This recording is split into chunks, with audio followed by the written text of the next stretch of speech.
ஆண்டவர் இயேசு கிறிஸ்து அவருக்கு உண்மையுள்ள சீடர்களாக நாம் வாழவும் வளரவும் இந்த உயிர்ப்பு காலத்திலே சிறப்பாக அழைப்பு தருகிறார்.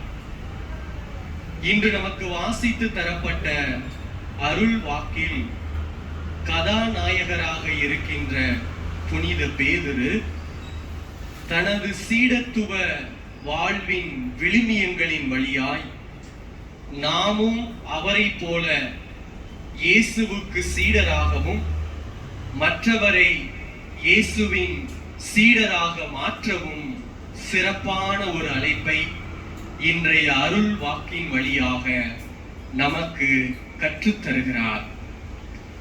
4 முக்கியமான சீடத்துவ விழுமியங்கள் புனித பேதுருவிடமிருந்து இன்று வாசித்து தரப்பட்ட அருள் வாக்கு நமக்கு கற்றுத்தருகிறது.